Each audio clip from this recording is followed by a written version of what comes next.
ஆன்மீக அன்பர்கள் அனைவருக்கும் வணக்கம். நாம் நம்மளுடைய சேனலில் தொடர்ந்து புதிதாக பிறந்திருக்கக்கூடிய தமிழ் மாதமான ஆனி மாதத்திற்கான பலன்களை தாங்க வரிசையாக பார்த்துட்டு இருக்கோம். அந்த வகையில் ஆனி மாதத்தில் வரக்கூடிய பௌர்ணமி எத்தகைய சிறப்பு வாய்ந்தது அப்படின்றத பற்றின நிறைய தகவல்களையும், இதற்கு பிறகு என்னென்ன மாற்றங்களை எல்லாம் கன்னிராசி நேர்கள் அடைய போகிறாங்க அப்படின்றத பற்றியும் தான் இந்த பதிவில் நம்ம பார்க்க போகிறோம்.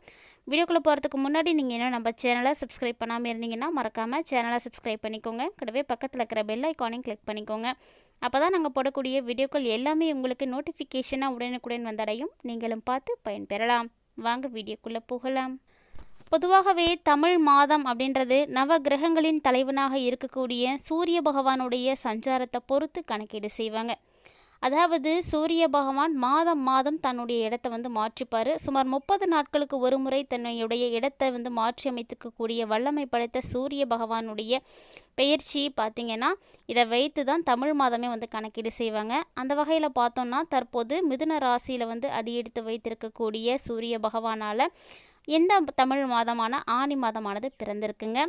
இந்த ஆனி மாதத்தில் வரக்கூடிய அற்புதமான பௌர்ணமி நாளைய தினமானது ஏற்பட இருக்குது. ஜூன் மாதம் 21ஆம் தேதியில் வெள்ளிக்கிழமையோடு இந்த பௌர்ணமியானது வந்திருக்குங்க. ஸோ இந்த பௌர்ணமியை பற்றி பேசணும் அப்படின்னா மாதம் மாதம் பௌர்ணமி அப்படிங்கிறது வந்துட்டே தாங்க இருக்கும். இருந்தாலுமே கூட ஒரு குறிப்பிட்ட பௌர்ணமி ரொம்பவே விசேஷமானதுன்னு சொல்லுவாங்க. அந்த வகையில் பார்த்தோம்னா நம்ம எல்லாருக்கும் தெரிந்த பௌர்ணமினா சித்ரா பௌர்ணமி.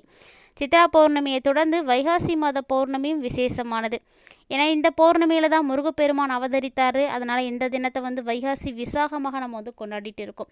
பெரும்பாலும் அனைத்து மக்களுக்கும் தெரியக்கூடிய அற்புதமான பௌர்ணமிகளாக இந்த 2 பௌர்ணமிகள் தான் இருக்குது.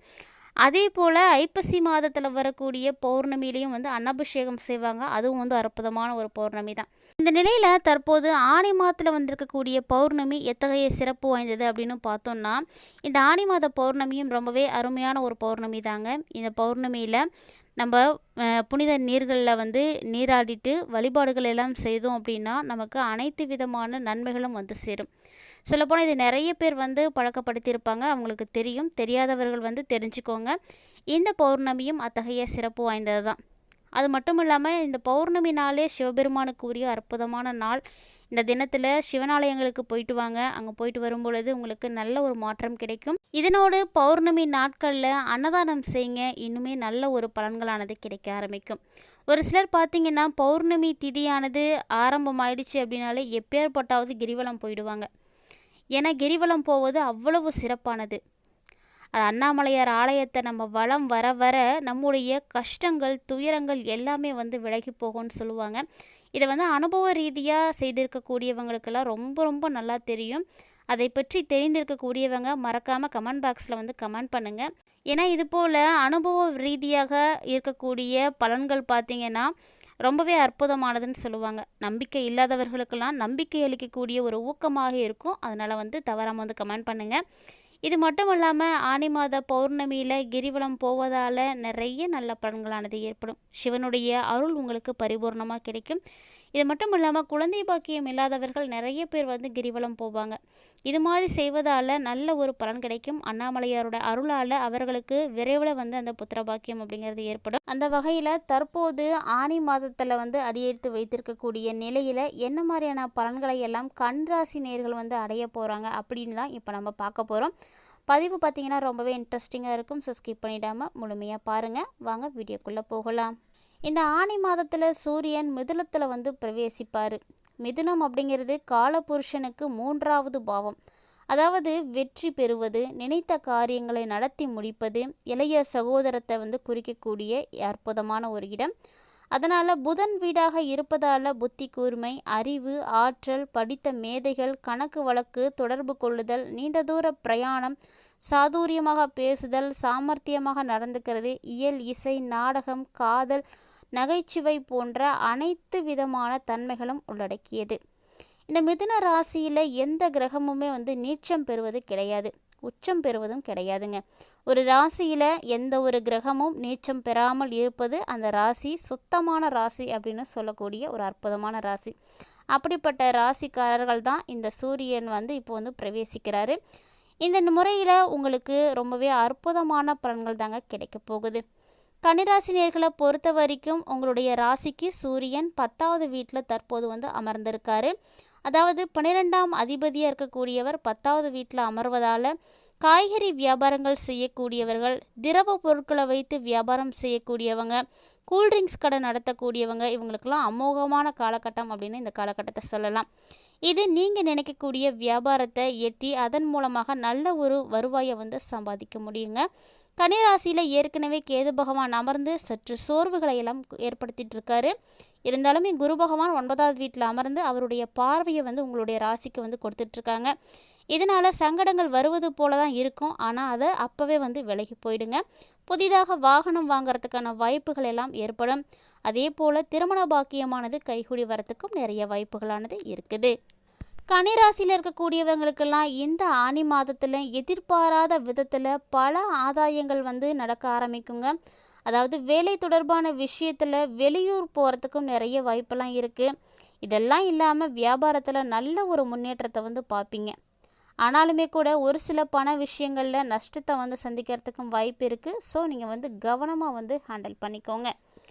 இந்த முறை ஏற்பட்டிருக்கக்கூடிய இந்த சூரியனுடைய பெயர்ச்சி பார்த்திங்கன்னா கன்னிராசி நேயர்களுக்கு ரொம்ப ரொம்ப அற்புதமான ஒரு பலன்களை தான் ஏற்படுத்தி கொடுக்க போகுது. அதாவது பொருளாதாரத்தை பொறுத்த வரைக்கும் நீங்கள் எதிர்பார்த்ததை விட அதிக அளவு பண வரவு அப்படிங்கிறது இந்த டைமில் இருக்கும். அதே நேரம் எதிர்பாராத வகையில் பல ஆதாயமான விஷயங்கள் கூட நடக்குங்க. இது உங்களுக்கு ரொம்பவே சர்ப்ரைசிங்காக தான் இருக்கும். அதே போல் தொழில் தொடர்பாக வெளியூர் பயணங்கள் ஏற்படுது அப்படின்னா அந்த பயணத்தை நீங்கள் தவறாமல் வந்து ஏற்றுக்கோங்க. ஏன்னா நீங்கள் செய்யக்கூடிய பயணங்கள் உங்களுக்கு வெற்றிகளை மட்டுமே வந்து ஏற்படுத்தி கொடுக்கும். வியாபாரத்திலலாம் நல்ல ஒரு முன்னேற்றம் இருக்குங்க. இருந்தாலுமே கூட போட்டிகள் அப்படிங்கிறது அதிகமாக தான் இருக்கும். இந்த ஒரு சூழ்நிலைகளை வந்து நீங்கள் சமாளிக்கக்கூடிய ஒரு காலகட்டத்தில் தான் இருக்கீங்க. ஸோ போட்டிகளை சமாளித்து நீங்கள் வெற்றி பெற்றுட்டீங்க அப்படின்னா நல்ல ஒரு நிலைக்கு வந்து போயிடலாம். வேலையிலையும் பார்த்தீங்கன்னா அதிகமான வேலை சுமை அப்படிங்கிறது இருக்கும்.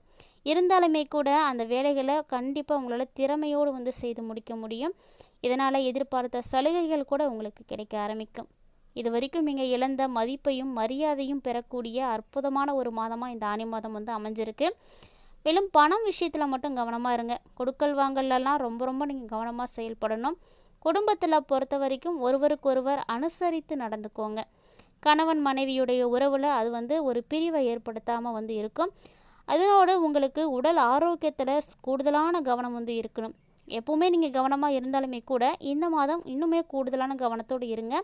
மேலும் இந்த மாதம் உங்களுக்கு சிறப்பு மிகுந்த மாதமாக இருக்கணும் அப்படின்னா தவறாமல் நீங்கள் நடராஜ பெருமான வழிபாடு செய்துட்டு வாங்க. உங்களுக்கு நல்ல ஒரு மாற்றங்களானது ஏற்படும். நவ கிரகங்களில் ராஜா கிரகம்னு சொல்லக்கூடியவர் சூரிய பகவான். ஜூன் மாதம் 15ஆம் தேதியே இவர் வந்து மிதுன ராசிக்கு வந்து பயிற்சி ஆகிட்டார். இருந்தாலுமே கூட இந்த ஒரு நிலையை தான் நம்ம தமிழ் மாதத்தில் வந்து ஒப்பீடு செய்கிறோம். இந்த சூரிய பகவான் பார்த்திங்கன்னா இந்த மாதிரி உங்களுடைய ராசிக்கு கர்மஸ்தானத்தில் அதாவது 10வது வீட்டில் வந்து சஞ்சரிக்கிறாரு. இதனால் உங்களுக்கு அற்புதமான ஒரு பலன்களெல்லாம் கிடைக்குங்க. அரசாங்கத்தினுடைய ஆதரவு மட்டும் இல்லை, வேலை மற்றும் வியாபாரத்திலையும் நல்ல ஒரு முன்னேற்றம் ஏற்படும். இதனால் வருமானம் உங்களுக்கு அதிகமாகும். மேலும் அரசு பணிக்காக விண்ணப்பித்து காத்து கொண்டிருக்கக்கூடியவங்களுக்கெல்லாம் ரொம்பவே சிறப்பான ஒரு நேரங்க. இது மாதிரி காம்படிட்டிவ் எக்ஸாம்ஸ் எதுவும் எழுதிட்டு ரிசல்ட்டுக்காக வெயிட் பண்ணிட்டுருக்கீங்க அப்படின்னா கூட கன்னிராசி நேயர்களே இந்த முறை வந்து உங்களுக்கு ஒரு நல்ல ஒரு முடிவு கிடைக்கும். நீங்கள் எதிர்பார்த்த அனைத்து விதமான வெற்றிகளும் உங்களை வந்து இனி தொடரப்போகுது. மேலும் இந்த மாதம் ஆனி மாதம் உங்களுக்கு ரொம்ப ரொம்ப சிறப்பாக தான் இருக்க போகுது. கலைத்துறையில் இருக்கக்கூடிய அன்பர்களுக்கும் இந்த ஆனி மாதத்தில் நல்ல ஒரு வாய்ப்புகள் எல்லாம் கிடைக்குங்க. ஸோ கரெக்டாக இந்த பௌர்ணமிக்கு பிறகு ஏற்படக்கூடிய நாட்கள் பார்த்திங்கன்னா இன்னுமே விசேஷமாக இருக்க போகுது. கண்டிப்பாக கன்னிராசி நேயர்களுக்கு நல்ல வாய்ப்புகள் எல்லாம் கிடைக்கும். கரெக்டாக நீங்கள் பயன்படுத்திக்கோங்க. இது மட்டும் இல்லாமல் கல்வி பயிலக்கூடிய மாணவர்களுக்கெல்லாம் ரொம்ப ரொம்ப அற்புதமான ஒரு நேரம். நீங்கள் நல்லபடியாக வந்து கல்வி பயிலலாம். அது மட்டும் இல்லாமல் உங்களுடைய உடல் ஆரோக்கியத்தில் மட்டும் கவனம் எடுத்துக்கோங்க. சரியான நேரத்தில் சாப்பிட்றது, சரியான நேரத்தில் தூங்குறது அப்படின்னு இது போல் செய்யக்கூடிய விஷயங்களால் மட்டும்தான் நம்மளுடைய உடல் ஆரோக்கியமாக இருக்கும். அதனால் இந்த விஷயங்களுக்கெல்லாம் கொஞ்சம் கான்சன்ட்ரேஷன் கொடுத்துக்கோங்க.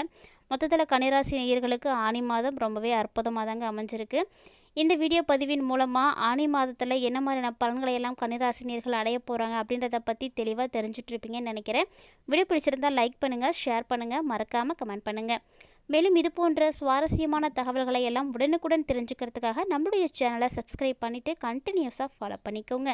அது மட்டும் இல்லாமல் இது போன்ற நிறைய சுவாரஸ்யமான ஆன்மீகம் சார்ந்த விஷயங்கள் பார்த்தீங்கன்னா தினந்தோறும் நம்மளுடைய சேனலில் பதிவேற்றம் செய்துட்டு இருக்கோங்க.